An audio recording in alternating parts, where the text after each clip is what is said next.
வணக்கம்.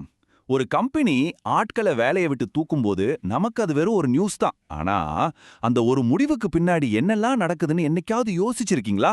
எப்படிப்பட்ட தீவிரமான விவாதங்கள் நடக்கும்? வாங்க, இன்னைக்கு நாம அந்த மூடிய கதவுகளுக்கு பின்னாடி போய் இந்த ஆட்குறைப்பு முடிவு எப்படி எடுக்கப்படுதுன்னு ஸ்டெப் பை ஸ்டெப்பா பார்க்கலாம். ஆமா, இதுதான் மில்லியன் டாலர் கேள்வி இல்லையா? நல்லா லாபத்துல போயிட்டு இருக்கிற ஒரு கம்பெனி எதுக்காக திடீர்னு அவங்க ஊழியர்களையே வீட்டுக்கு அனுப்பணும்? இதுக்கான பதில் வெளியே எங்கேயும் இல்ல. அந்த கம்பெனிக்கு உள்ளதான் இருக்கு. வாங்க அத ஒன்னொன்னா தோண்டி எடுக்கலாம். பாருங்க, எந்த ஒரு பெரிய விஷயமும் திடீர்னு ஒரே நாள்ல நடந்துடாது. ஒரு புயல் வரதுக்கு முன்னாடி வானம் எப்படி மாறும்? அதே மாதிரி தான் இந்த ஆட்குறைப்புக்கு முன்னாடியும் சில வார்னிங் சிக்னல்ஸ் வர ஆரம்பிக்கும். அதான் முதல் அலாரம். அப்படி என்னென்ன அறிகுறிகள்? ஒரு கம்பெனியோட எதிர்காலத்தை அது மட்டுமே தீர்மானிக்க முடியாது இல்லையா? வெளிய இருந்து ஏகப்பட்ட பிரஷர் வரும். உதாரணத்துக்கு, திடீர்னு அவங்க பொருளுக்கு மார்க்கெட்ல டிமாண்ட் குறையலாம். இல்லனா கவர்மெண்ட் புதுசா ஏதாச்சும் கடுமையான ரூல்ஸ் கொண்டு வரலாம். இல்லாட்டி நம்ம எல்லாருக்கும் தெரிஞ்ச மாதிரி ஒரு பொருளாதார சரிவு வரலாம். இதெல்லாம் தான் பிரச்சனையை ஆரம்பிச்சு வைக்கிற உதப்புள்ளி. சரி, வெளியிருந்து பிரஷர் வருதுன்னு தெரிஞ்சதும் கம்பெனி என்ன பண்ணும்? உடனே உள்ளுக்குள்ள பார்க்க ஆரம்பிக்கும். இது எப்படின்னா, நமக்கு உடம்பு சரியில்லைனா டாக்டர் வெளியே இருக்கிற அறிகுறிகளை வச்சு உள்ளுக்குள்ள என்ன பிரச்சனைன்னு ஸ்கேன் பண்ணி பார்க்கற மாதிரி தான். கம்பெனியும் ஒரு செல்ஃப் செக்அப்க்கு ரெடி ஆகும். இந்த செக்கப் ரொம்ப சிஸ்டமேட்டிக்கா நடக்கும். முதல்ல ஏன் நம்ம செலவு இவ்ளோ அதிகமா இருக்கு அப்படின்னு அறிகுறிகளை தேடுவாங்க. அப்புறம் அதுக்கு மூல காரணம் என்னன்னு ஆழமா நோண்டுவாங்க. உதாரணத்துக்கு, ஒரே வேலை 2 டீம் செஞ்சுட்டு இருக்கலாம். அது தெரிஞ்சதும் கடைசியா இதனால முடிவெடுக்கிறதுல எவ்ளோ லேட் ஆகுது அப்படின்னு அதோட பாதிப்பை கணக்கு போடுவாங்க. இப்போ இந்த பணி நகல் பெருக்கம், அதாவது ரோல் டூப்ளிகேஷன்னா என்னன்னு சிம்பிளா சொல்றேன். யோசிச்சு பாருங்க, ஒரு கிச்சன்ல 2 பேர் ஒரே வெங்காயத்தை வெட்டினா என்ன ஆகும்? டைம் வேஸ்ட், எனர்ஜி வேஸ்ட், வெங்காயமும் வேஸ்ட். கரெக்டா? அதே கணக்கு தான் கம்பெனிலையும். ஒரே வேலையை 2 பேர் செய்யும்போது எஃபிஷியன்சி குறைஞ்சு செலவு தான் ஏறும். இது நிறைய கம்பெனிங்க சைலண்டா ஃபேஸ் பண்ற ஒரு பெரிய பிரச்சனை. ஓகே, பிரச்சனைய கண்டுபிடிச்சாச்சு. அடுத்தது என்ன?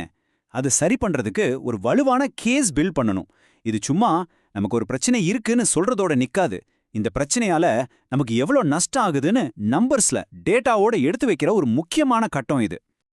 இங்க தான் பாருங்க, ஒரு சுவாரஸ்யமான விஷயம் நடக்குது. நாம இன்னும் வேகமா முடிவெடுக்கணும், சுறுசுறுப்பா இருக்கணும் அப்படின்னு சொல்றது ஒரு சூப்பரான ஸ்ட்ராட்டஜி. ஆனா அதை எப்படி செய்ய முடியும்?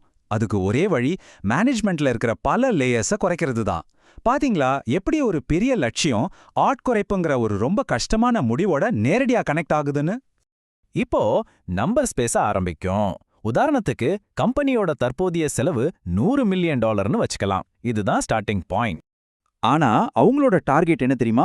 அதை 85 மில்லியனா குறைக்கணும். இந்த 2 நம்பருக்கும் நடுவுல ஒரு பெரிய கேப் இருக்கு. அதாவது கரெக்டா 15% சேமிப்பு. இந்த சின்னதா தெரிகிற 15% அப்படிங்கிற ஒரு நம்பர் தான் ஆயிரக்கணக்கான ஊழியர்களோட வாழ்க்கையை மாட்டப் போற அந்த பெரிய முடிவுக்கு ஒரு நிதி ஆதாரமா மாறுது.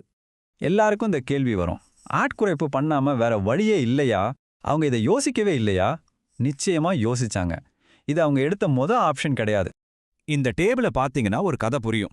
சரி, ஆட்களை வேலையை விட்டு அனுப்பாம மத்த செலவை குறைக்கலான்னு பார்த்தா அவங்க டார்கெட்டை அடைய முடியல. ஒரு புது பிசினஸ் ஆரம்பிக்கலான்னா அதுக்கு பல வருஷம் ஆகும். இப்ப இருக்கிற நெருக்கடிக்கு அது உதவாது.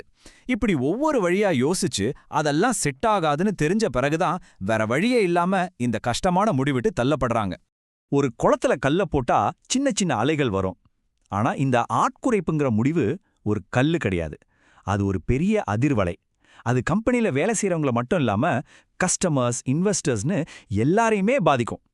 இந்த பாதிப்புகளையும் அவங்க முன்கூட்டியே கணிக்கணும். இந்த முடிவால ரொம்பவும் பாதிக்கப்பட போறது யாரு? சந்தேகமே இல்லாம ஊழியர்கள் தான். ஆனா அதோட தாக்கம் அவங்களோட மட்டும் நிக்காது. கஸ்டமர்ஸ்ல இருந்து இன்வெஸ்டர்ஸ் வரைக்கும் ஒவ்வொருத்தரும் இத ஒவ்வொரு விதமா ஃபீல் பண்ணுவாங்க. வாங்க அத பத்தி பார்க்கலாம். முதல்ல ஊழியர்கள். நேரடியா அவங்களோட வேலையும் எதிர்காலமும் கேள்விக்குறியாகுது. இதுல தப்பிச்சு கம்பெனியில தங்குற மத்த ஊழியர்களோட மனதைரியமும் பயங்கரமா அடி வாங்கும். இதுதான் இந்த முடிவோட மிக மோசமான மனித தாக்கம். அடுத்து கஸ்டமர்ஸ்.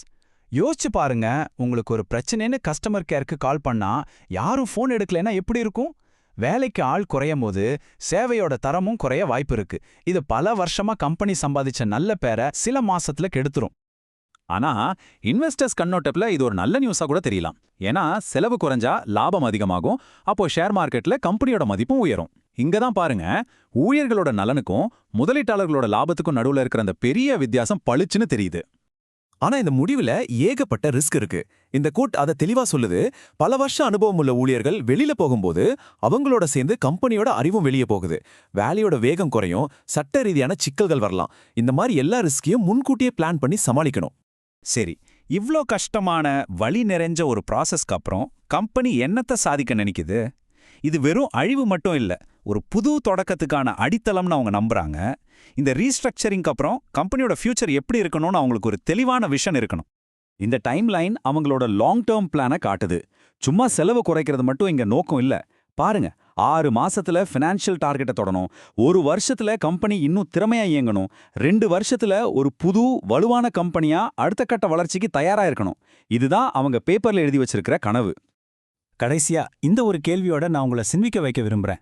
இந்த ஆட்குறைப்பு முடிவு அவசரத்துல எடுத்த ஒரு டெம்பரரி முடிவா, இல்ல தெளிவான டேட்டாவோட கம்பெனியோட நீண்டகால எதிர்காலத்தை மனசுல வச்சு அதே சமயம் மனிதர்களோட பாதிப்பையும் கணக்குல எடுத்துக்கிட்டு வேற வழியே இல்லாம எடுக்கப்பட்ட ஒரு முடிவா? இதுதான் ஒவ்வொரு நிறுவனமும் ஒவ்வொரு தலைவரும் தங்களுக்கு தாங்களே நேர்மையா கேட்டுக்க வேண்டிய கேள்வி. நீங்க என்ன நினைக்கிறீங்க?